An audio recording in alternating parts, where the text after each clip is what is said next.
அரசியல் என்பது வீரத்தையும் விவேகத்தையும் இரண்டாக கருதியதுதான் அரசியலை தவிர வெறும் விவேகத்தை கையாண்டால் அரசியலில் பிரயோஜனமே கிடையாது.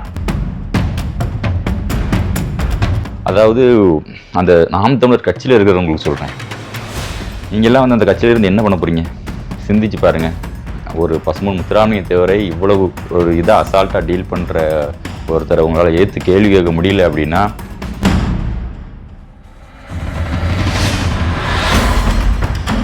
அனைவருக்கும் வணக்கம். இந்தியாவுக்கும் இந்தியர்களுக்கும் என்னுடைய வணக்கத்தை தெரிவித்துக் கொள்கிறேன். இன்றைய காணொலியில் நம்ம பார்க்கக்கூடிய விஷயம் என்ன அப்படின்னா, நாம் தமிழர் கட்சியோட தலைமை ஒருங்கிணைப்பாளர் சீமான் அவர்கள் மதுரை விமான நிலையத்தில் பத்திரிகையாளர் சந்திப்பில் பேசியிருக்காரு. பத்திரிகையாளர் என்ன கேட்குறாங்க அப்படின்னா, மதுரை விமான நிலையத்திற்கு பசும்பொன் முத்துராமலிங்க தேவரோட அவர்களுடைய பெயர் வைக்கணும் அப்படின்னு சொல்லிட்டு எடப்பாடி பழனிசாமி அவர்கள் வலியுறுத்துவோம், மத்திய அரசை வலியுறுத்துவோம் அப்படின்னு சொல்லி பேசியிருக்காரு. இதை பற்றி என்ன நினைக்கிங்க அப்படின்னு கேட்கும்போது சீமான் அவர்கள் சொல்கிறார் என்னன்னா, அந்த காணொலியில் நீங்கள் தெளிவாக பார்த்துருப்பீங்க, நம்ம ஏற்கனவே அந்த காணொலியில் போட்டிருந்தோம். சீமான் அவர் என்ன சொல்கிறார் அப்படின்னா, பசும்பொன் முத்துராமலிங்க தேவர் வந்து ஒரு சமுதாய தலைவர், சமுதாயத்தை சார்ந்தவங்க கேட்பாங்க, அவர் வந்து எங்கள் தாத்தா, அப்புறம் இன்னொரு சமுதாயத்தை சேர்ந்தவரையும் சொல்கிறார்.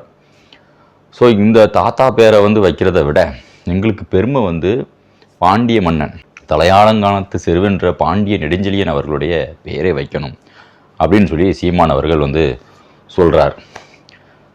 ஸோ இந்த விஷயத்தில் தலையாலங்கானத்து செருவென்ற பாண்டிய நெடுஞ்செழியன் யார் அப்படின்னா, இன்னைக்கு பசும்பொன் முத்துராமலிங்க தேவர் இருக்கார் இல்லையா, அந்த பசும்பொன் அந்த ஊரில் பிறந்தவர் தான் தலையாலங்கானத்து செருவென்ற பாண்டிய நெடுஞ்செழியன்.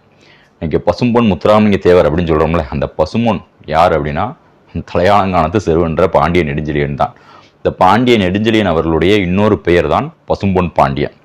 ஸோ பசும்பொன் பாண்டியனும் பசும்பொன் முத்துராமலிங்க தேவரும் இரண்டு பேருமே அந்த பசும்பொன் பாண்டியனோட வம்சாவளியில் வந்தவர் தான் பசும்பொன் முத்துராமலிங்க தேவர். அதற்கான ஓலைச்சுவடி ஆவணம் இன்றும் மத்திய அரசிட இன்னைக்குமே அது இருக்குது.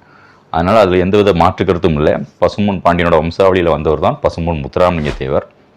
ஆனால் பசும்பொன் பாண்டியனை யாராவது பார்த்துருக்காங்களா? பாண்டிய நெடுஞ்செழியன் ஆகிய பசும்பொன் பாண்டியனை யாராவது பார்த்துருக்காங்களா? பார்த்தது கிடையாது. அவங்க பசும்பொன் பாண்டியனை பசும்பொன் முத்துராமலிங்க தேவர் உருவத்தை தான் மதுரை மக்கள் பார்த்தாங்க. பசும்பொன் பாண்டிய நெடுஞ்செழியனை பசும்பொன் முத்துராமலிங்க தேவர் உருவத்தில் தான் மதுரை மக்கள் பார்த்தாங்க. இன்றைக்கி பல தலைவர்கள், அறிஞர் அண்ணாவிலிருந்து இன்றைக்கி இருக்கிற திராவிட தலைவர்கள் வரைக்கும் எல்லா தலைவர்களுமே பசும்பொன் முத்துராமலிங்க தேவர் அவர்களை பாண்டிய இளவல், பாண்டிய மன்னரோட வம்சாவளி அப்படின்னு பல இடங்களில் வந்து புகழ்ந்து பேசியிருக்காங்க. ஸோ இது ஆவணப்பூர்வமான உண்மை. மத்திய அரசிடம் இன்றைக்குமே அது ஆவணமாக இருக்கக்கூடிய ஒரு விஷயம். ஆனால் பசும்பொன் முத்துராமலிங்க தேவரை சமுதாய தலைவர், அவர் தாத்தா, எங்கள் தாத்தா, அதனால வந்து அவர் பேரை வைக்கிறத விட பாண்டிய நெடுஞ்செழியன் பேரை வைக்கிறது தான் எங்களுக்கு பெருமை அப்படின்னு சீமான் சொல்வதோட உள்நோக்கம் என்ன அப்படின்னு நீங்கள் தெரிஞ்சுக்கணும். அதற்காக தான் இந்த காணொளி. அதாவது பசும்பொன் முத்துராமலிங்க தேவர் அவர்களுடைய பெயர் வைக்கக்கூடாது அப்படிங்கிறது தான் சீமான் அவர்களுடைய நோக்கம். இப்போ பாண்டிய நெடுஞ்செழியன் அவர்களுடைய பெயரை நம்ம இப்போ பாண்டிய நெடுஞ்செழியன் அவர்களுக்கு வந்து மதுரையில் சிலை இல்லை, மதுரையில் சிலை வைக்கலாம், அந்த கோரிக்கையை கூட வைக்கலாம். ஆனால் பசும்பொன் முத்துராமலிங்க தேவர் அவர்களுடைய பெயரை வைக்கக்கூடாது அப்படிங்கிற ஒரே நோக்கத்தில் தான் மற்ற தலைவர்கள் ஒவ்வொரு தலைவரையாக கொண்டு வராங்க. மதுரையில் பசும்பொன் முத்துராமலிங்க தேவர் பெயரை வச்சிடக்கூடாது அப்படிங்கிறது தான் இவர்களுடைய நோக்கம். இந்த நோக்கத்துக்கு தான் சீமான் அவர்கள் துணை போகிறார். இதற்கு பெயர் தமிழ் தேசியம், அந்த தேசியம், இந்த தேசியம்னு வந்து பசுத்தோல் போர்த்திய புலின்னு சொல்லுவாங்கள்ல, அந்த மாதிரி வெளியே தமிழ் தேசியத்தை போர்த்திக்கிட்டு உள்ள ஜாதிய வன்மத்தை வச்சுக்கிட்டு செயல்பட்டு இருக்காங்க.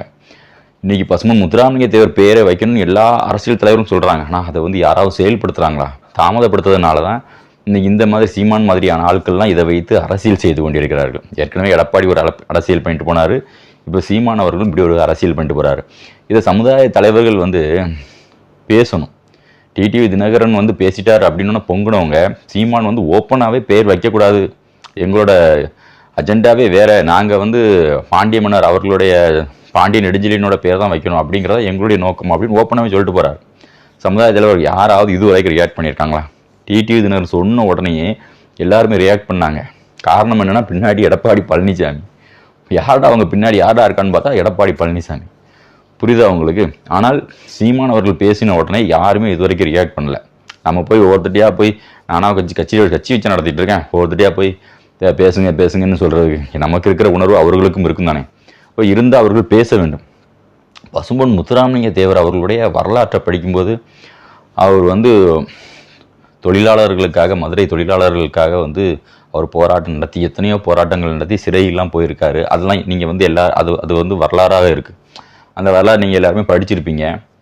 ஆனால் என்னையை பொறுத்த வரைக்கும் பசுமன் முத்துராமலிங்க தேவர் அவர்களுடைய வாழ்க்கை வரலாறுலேருந்து அவர் பேசின உரைகள் இருக்குல்ல, அவருடைய மேடை பேச்சு, அதாவது தமிழ்நாட்டில் எத்தனையோ தலைவர்கள் இருப்பாங்க, ஆனால் கிட்டத்தட்ட 2 மணி நேரம் ஒரு டாப்பிக்கை எடுத்து அவ்வளவு ஆன்மீகமானாலும் சரி, அரசியலானாலும் சரி, தேசியமானாலும் சரி, தெய்வீகமானாலும் சரி, தொழிலாளர்கள் பிரச்சனையாக இருந்தாலும் சரி, கிட்டத்தட்ட 2 மணி நேரம் அவ்வளவு ஆளுமை மிக்க உரையாக இருக்கிறது.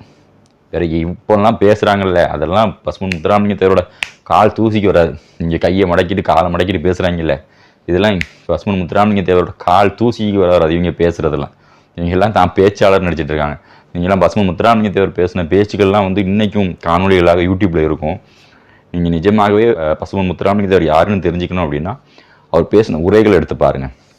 அவர் பேசின பேச்சுகள் அவ்வளவு ஆளுமை மிக்கதாக இருக்கும்.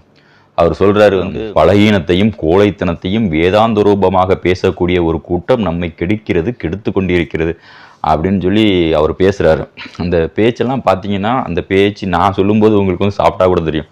ஆனால் அவர் அந்த ஆளுமை, அவரோட குரலில் அதை நீங்கள் கேட்கும்போது உங்களுக்கு அப்படியே மூளைக்குள்ளே போய் ஏதோ செய்யும். அந்த அளவுக்கு அந்த பேச்சை கேட்டோன்னா வெற்றிவேல் வீரவேல்னு கிளம்பி போயிடலாம். அந்த அளவுக்கான ஒரு ஆளுமை மிக்க ஒரு பேச்சு பசுமன் முத்துராமலிங்க தேவர் அவருடைய பேச்சு. அரசியல் என்பது வீரத்தையும் விவேகத்தையும் இரண்டாக கருதியதுதான் அரசியலே தவிர வெறும் விவேகத்தை கையாண்டால் அரசியலில் பிரயோஜனமே கிடையாது. ஞானமும் அப்படியே தான். கோழைக்கு ஞானம் கிடைக்க முடியாது, துறவிக்கும் அது தேவை. எப்படி என்று கேட்டால், விவேகம் இல்லாத ஒருவன் காமத்தை கடக்க முடியாது, வீரம் இல்லாத ஒருவன் யமபயத்தை தாண்ட முடியாது. யமபயத்தை தாண்டியவனும் காமத்தை கடந்தவனும் தான் ஞானி. அதற்காகத்தான் காலனை காலால் உதைத்தவனாம், காமனை கண்ணால் எரித்தவனாம் என்று சிவபெருமானுக்கு கொடுத்தவனுடைய இலக்கணமா. நான் அந்த காணொலியோட தொடக்கத்தில் இந்தியாவுக்கும் இந்தியர்களுக்கும் வணக்கம்னு சொல்லுவோம்ல, அதெல்லாம் வந்து பசுமன் முத்துராமலிங்க தேவர் என்னுடைய ஏற்படுத்திய தாக்கம் தான். அவர் பல உரைகளில் பேசுவார், இந்தியாவே பாரத மாதாவே அப்படி தான் பேச ஆரம்பிக்கிறார். இந்தியாவே பாரத மாதாவே அப்படின்ட்டு மக்களை வந்து இந்தியாவாகவும் பாரத மாதாவாகவும் நினைச்சு அவர் பேசக்கூடிய இந்த பேச்சுக்கள்லாம் எந்த தலைவரும் அந்த மாதிரி பேச முடியாது. அப்படிப்பட்ட ஒரு தலைவர் மதுரை மண்ணில் நேதாஜி சுபாஷ் சந்திர போஸுக்கு ஆதரவாக மிகப்பெரிய படையை திரட்டி அவர் அனுப்புனார் அப்படின்னா அவரோட பேச்சோட வீரியம்தான். அவர் வந்து பேசி முடிச்சுட்டு சுதந்திர போராட்டத்துக்கு கலந்து போவோம்னா கண்டிப்பாக போயிடுவாங்க. அதனால தான் அவ்வளோ பெரிய ஒரு படையை இங்கே மதுரையிலேருந்து அவர் திரட்டி வந்து அவ்வளோ தூரம் நேதாஜி சுபாஷ் சந்திர போஸோட படைக்காக இங்கிருந்து அனுப்பியிருக்கார் அப்படின்னா அவருடைய ஆளுமை மிக்க வீரியம் மிக்க அவருடைய பேச்சு தான்.